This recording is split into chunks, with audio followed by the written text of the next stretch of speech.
Welcome to Mass Financial and Geopolitical from a Frontier. Hope the week's gone well. Been boiling in Nairobi. Like some frogs in boiling water. We got some rain last night and it felt so refreshing. It seems to be heating up again. Home thoughts, rest in peace, Zaha Hadid, iconoclastic, wonderful architect. I was looking through what she said, and I like these three comments. There are 360 degrees, so why stick to one? Yes, I'm a feminist because I see all women as smart, gifted, and tough. And then finally, I really believe in the idea of the future. I like this photograph. That was tweeted by Ranger Diaries. When you are born and when you find out why are the most important days, Mark Twain. Lovely photograph of elephants. And then for no good reason I returned to a fellow called William S. Burroughs. I remember reading one of his books when I was a teenager, and it was pretty extraordinary. It sort of gave a glimpse into another life. A paranoid is someone who knows a little of what's going on. Hustlers of the world, there is one mark you cannot beat, the mark inside. Language is a virus from outer space. Desperation is the raw material of drastic change. Only those who can leave behind everything they have, ever believed in, can hope to escape. Every man has inside himself a parasitic being who is acting not at all to his advantage. And then finally, smash the control images, smash the control machine. I like this photograph that Interpol tweeted Secretary General Jürgen Stock arriving at the White House today to discuss nuclear security threat perceptions. This is the high-level conference that's going on in Washington. I'll come to that in a minute. Not fit to lead letter attacking Xi Jinping sparks panic in Beijing. It wasn't a very long letter, the equivalent of about 920 words in English, and it appeared only briefly on a Chinese website. But its content was potentially incendiary. It called for President Xi Jinping to resign. Many China watchers initially dismissed it as a prank, as opposed to a sign of real dissension within the ruling Communist Party. But only a few weeks later, the mysterious letter has taken on a life of its own, largely because of the government's outsized reaction to it. State security agents have detained more than 24 people for linked to the letter's distribution. They scrubbed the Chinese internet of all search items related to it. They have also detained and harassed family members of exiled Chinese journalists who have commented on the letter, and even tried to get one of those commentaries retracted by a German newspaper. In the beginning, this letter didn't seem like much, said Bill Bishop, author of the Sino-Schism newsletter, which tracks Chinese politics. But now, given the reaction, it has become much more important. They are going after multiple people in China and now outside of China. I said the signal is in the reaction. Obama and Erdogan are supposed to meet today in Washington, writes Dexter Filkins in the New Yorker. Let's hope President Obama skips the diplomatic language and goes straight to the point that any leader who jails journalists and arms Al-Qaeda and bombs the Kurds and jails his opponents is no friend of the United States. I concluded by saying, other than repression and more repression, I'm no longer sure what Erdogan is offering. Initially, the AKP offered a thriving economy, a very speedy upliftment of the people into the middle class, but today I'm just not sure what it is. And as you know, I give full credence to Seymour Hersh's story about the chemical weapons tripwire that Erdogan laid for President Obama in Syria, which President Obama was so clever to sidestep. Put up a photograph of the two of them. There was chaos outside Turkish President Erdogan's Washington speech, a planned speech by the controversial Turkish leader Recep Tayyip Erdogan, descended into violence and chaos Thursday, with one journalist removed from the event site by Turkish security personnel, another kicked by a guard, and a third, a woman, thrown to the sidewalk in front of a Washington think tank where he was to speak. Clearly, you can't export this repression for the media elsewhere. People keep trying to do that. It's quite extraordinary. Is Donald Trump self-destructing? This reaction didn't just make Trump look deluded, sexist, and cowardly. It provided his political enemies with more ammunition to use against him. If Trump wasn't already in trouble with female voters last week, an NBC News Wall Street Journal poll found that 47% of Republican women couldn't imagine voting for him. He made things even worse on Wednesday when he told MSNBC's Chris Matthews during a town hall meeting in Wisconsin that women who seek abortions should be subject to some form of punishment. After media outlets seized on these incendiary words, Trump issued a written statement recanting them. It said that if Congress enacted a ban on abortion, a policy that Trump now supports, the doctor or any other person performing this illegal act upon a woman would be held responsible, not the woman. The woman is a victim in this case, as is the life in her womb. This rapid about-face only served to highlight the fact that Trump had again presented his opponents with a gift. Of course, we shouldn't be talking about punishing women. We should affirm their dignity and the incredible gift they have to bring life into the world, Crude said. I concluded by saying I think the issue for Trump is like it has been for all the other Republican hardcore reiterations of the party, from Newt Gingrich to the Tea Party.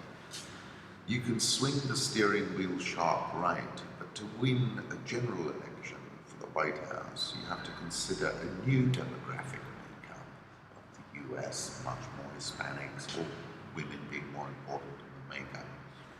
And this is something President Obama did extremely effectively and understood. So even if Trump gets the Republican nomination, it's going to be very hard to carry a majority in the country. More than anything, he scores very poorly with women. Of course, all bets are off if the US sees a Brussels-type attack in the run-up to the election. One important part of liberating Palmyra was the use of Russian electronic warfare equipment to interfere with electromagnetic signals around Palmyra. The Islamic State rigged the ruins with improvised explosive devices, but was unable to remotely detonate them. Russia's arrival in Syria definitely tipped the playing field, and what's more, it's been pretty impressive, the hardware that they've obviously developed in the last few years, and I think it's caught everybody, including the US, by surprise. Brazil Real, world's best performing currency in the first quarter in 2016, would you believe? The pound was among the biggest losers. The euro gained 5%.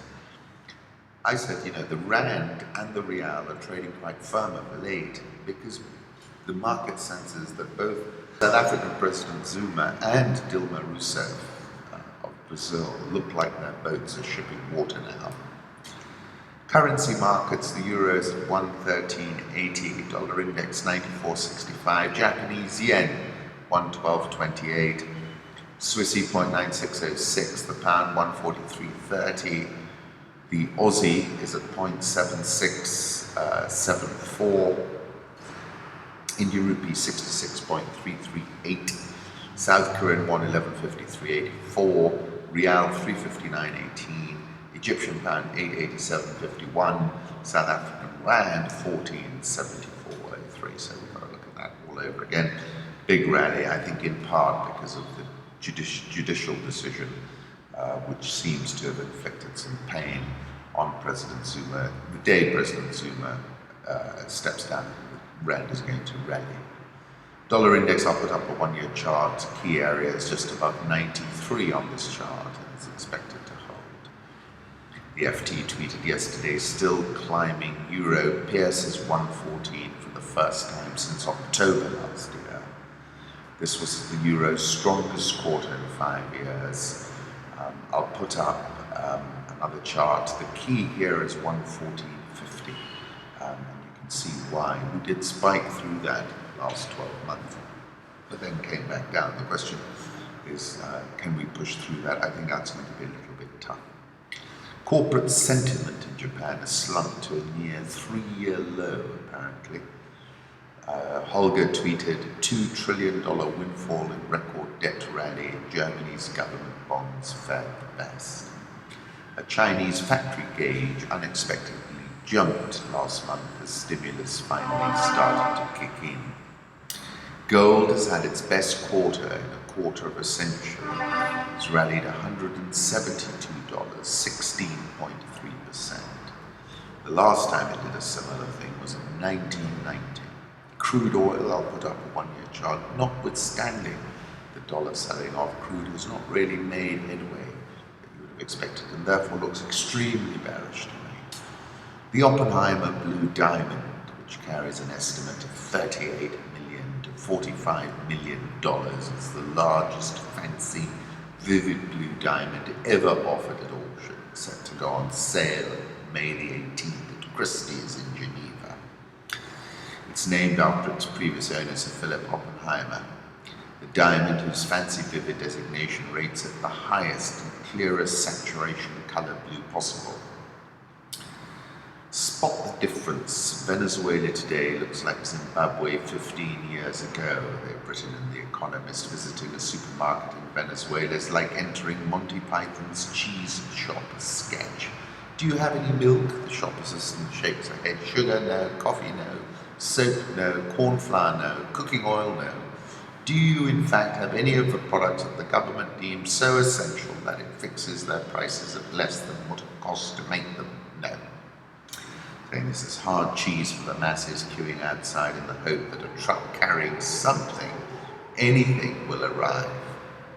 For Venezuela, the lesson is plain. If it fails to pick a better model than Mugabenomics, things will only get worse. The Venezuelan opposition are keen to change course. Mr. Maduro's cluelessness gives them a chance. He says he's tackling shortages by raising his own chickens, and so should everyone else. Reuters, the wider image, posted some photographs of fighting Boko Haram in the Cameroon. Let me put that photograph up. Mugabe, Zimbabwe still loves me. You just go to Zimbabwe now and ask the people whether I should stand down. They will be angry with you, said Mugabe. Mugabe was visiting Japan, and he's returning now, where the Prime Minister Shinzo Abe pledged $5.3 million as a grant to help fund a road project in Zimbabwe and hailed Mugabe as an iconic leader. Congo opposition have chosen Katumbi as their presidential candidate, and he promptly asked the president to step down. Congo is scheduled to hold a presidential election in November. Katumbi is a serious opponent and a very powerful challenger. The G7 voted unanimously for Moise Katumbi to be its candidate for president. The likelihood of this being a smooth process is surely very, very low. I'll put up a photograph of Moise Katumbi.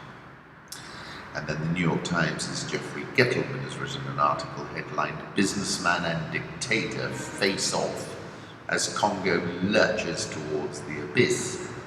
Sitting in his palatial living room amid lots of marble and white leather, Moise Katumbi gives off an unmistakable air of being content with his place in the world. A former governor of the DRC's influential Katanga region and a flamboyantly successful tycoon, Mr. Katumbi has money, power, the adoration of the masses, solid political skills, and a bit of an aura. He even has his own professional soccer team, the Bulldozers. Of 80 million Congolese, analysts say Mr. Katumbi is best positioned to be Congo's next president if the election is fair and if the current president, who faces term limits, steps down this year. those are two big ifs. Once again, Congo is lurching towards a political abyss. Mr. Katumbi will be a crucial figure in what happens next. Congo's next election is supposed to be in November. Constitution requires that President Joseph Kabila leaves office. But as Mr. Kabila's counterparts across the continent have shown, to varying degrees of success or chaos, constitutions can be tinkered with or simply ignored. You know the president don't talk a lot, he said. Sometimes his smile is a little tight. He says that Mr. Kabila's men recently grounded his private jet. He insists he's not scared. I'm scared only about God. But he is facing a government, an army, and a security apparatus that is hardening around Mr. Kabila, jailing dissenters and killing protesters. Zuma failed to uphold, defend, and respect the Constitution, Chief Justice Mogoeng said during a hearing Thursday. A fellow called Glazer said, "We are into the unknown, and it's very difficult to predict what might happen." These are political issues that are not really decided by the members of Parliament, but by the leadership of the governing party. That's it. You're in the ANC, you're in Parliament. De Vos said before the court ruling, unless there's a change inside the party leadership and a hardening of positions against the president, there will not be a very drastic response by the National Assembly. So we're in a sort of very fluid situation, but that point is well made. Night of the Generals, 1st April 2016, this is Africa Confidential, increasing surveillance of ANC dissidents and burglaries of journalists and activists point to paranoia at the top. Then came the coup de grace, which removed any ambiguity about the group's intentions. The memo concluded, in the light of the many challenges facing the ANC and the state, we further call for the leadership of the ANC to urgently convene a special national conference. In today's febrile political climate, the idea of a special ANC conference would have but one aim: to sack Zuma from the presidency, a rerun of the recall of ex-President Thabo Mbeki at the Polokwane National Elective Conference of 2007. Senior ANC members are so paranoid that number one Zuma is listening to them that they prefer not to have conversations on their cell phones at a former intelligence officer. And then there's a very interesting detail about an appointment. Malobo came under fire for jamming mobile telephone and internet services during the opening of Parliament. He travels abroad regularly with Zuma as one of the few ministers to accompany him to Russia in 2014 to meet Vladimir Putin. Those meetings are understood to have included discussions about Russia's multi-billion-dollar bids for contracts to expand South Africa's nuclear power industry, an issue of great sensitivity to international intelligence agencies. South African all share up 3.07% this year. The rand, my 14.74 last time I looked. Trading like South African President Zuma is on his way. But I think we've got to keep an eye on it because I don't think he's on his way yet. Photo essay, The Essence of Joburg Through a Photographer's Lens, Daily Vox. Some interesting, very real photographs from Johannesburg. I'll give you one as well from Kailami, Johannesburg, when we drove sort of fast cars around there. Egyptian EGX30 up 7.41% so far this year. The IMF said that GDP growth in Nigeria would slow to 2.3% in 2016 from 2.7% in 2015. On the 8th of February, I said, meanwhile, Nigeria, the biggest economy in sub-Saharan Africa, will surely contract in 2016, and not least because its president is determined not to devalue the naira. The curve of history from Soros skinning the Bank of England in 1992 to the Mexican peso crisis in 1994 to the Thai baht crisis in 1998 and many more too numerous to mention confirm that maintaining an artificial FX rate is a fool's errand and eventually carries the risk that the breakdown spirals out of control and can become seriously disorderly. Then I was talking about the official naira rate being just below 200, but no one is holding any store by that price, and that's why absolutely no one is putting any more money in Nigeria, because they all know when the haircut is finally imposed, it's going to be a big one. I find it just extraordinary, I wrote, that such a brilliant president would risk it all on a ever bet on a single number in a game of roulette because those are the odds. The Nigerian All Shares down 11.65% so far this year. The Ghana Stock Exchange Composite Index is down 4.16% this year. Uganda's crude oil pipeline should go the Tenga way, says the Total boss. Total E&P Uganda has affirmed its commitment to construct a $4 billion crude oil pipeline through Tenga, despite ongoing talks between Kenya and Uganda to have it pass through here. Company's general manager Adewale Fayemi said, "As a company, our position remains that we're going through Tanga. I understand there are issues being discussed, but our position remains the same." I said, any which way you cut it, this is a big hit for Kenya's ambitions. Have a look at this photograph of Tanga taken from the air. And I wrote a piece about ARM's entry into Tanga, but it was relevant for Tanga. I said it's very geostrategic. It's the most northerly seaport of Tanzania, not that far from Mombasa. I have a strong conviction that the Indian Ocean economy is set to enjoy a renaissance and that the world's center of gravity is tipping in its direction. And then I was quoting a book, The Magic of Saida, by M.G. Vasanji, and that is a quote when he's speaking to a fellow called Akili Mali. Akili really means your brain. The past is a dangerous business, warned Akili Mali. It's best to keep it buried. Zimbabwe is mulling issuing treasury bills to compensate evicted white farmers. That would be a first.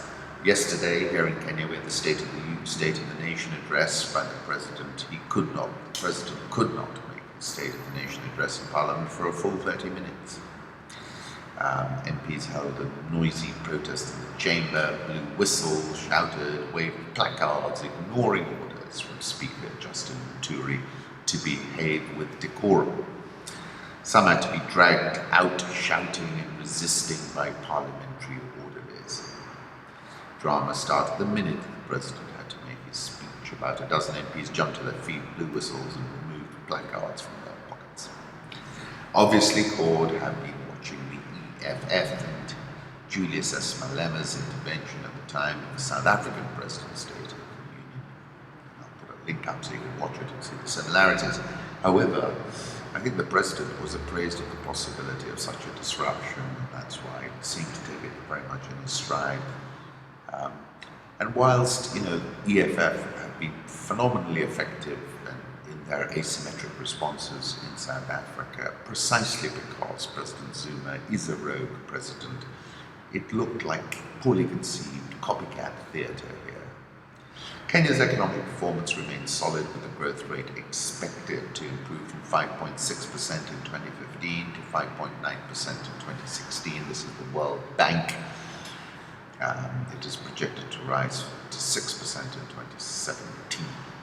Jubilee Insurance reported that full-year profit after tax eked out a 0.562% gain from the previous year. However, net insurance premium revenue declined 8.91%. That's headline revenue to 14.87 billion. Other revenue declined 15.2%. Results of operating activities were above. They increased by 24.252%. What was interesting is so headline revenue down, but what was sharp, net insurance benefits and claims was down 27.127%. So they did well with that. Group profit before tax up 4.959%. EPS down 2.288%. They're paying a final dividend of 7 shillings 50 cents a share, plus your 1 shilling interim you already got. Other interesting items in this report: full-year investment assets, 56.24 billion, up 15.64%. The trend amongst insurers, of course, has been that their investment assets have declined because listed markets have gone down. And that speaks to the fact that they have a much bigger unlisted portfolio. Frankly, are able to massage earnings by releasing some P&L at the time of their choosing, and I'm sure they've done that this time. Full-year profit before tax up 5%, short-term business the same, up 15%.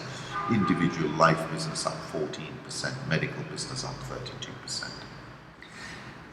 Full year income down 10.986%.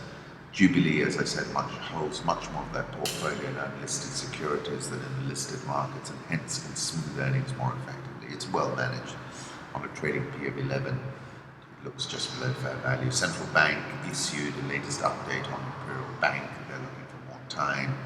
Interesting article in The Economist about East Africa's used clothes trade coming under fire. This is the idea that by closing that down, you can be a positive catalyst for domestic manufacturing, but there are so many people employed in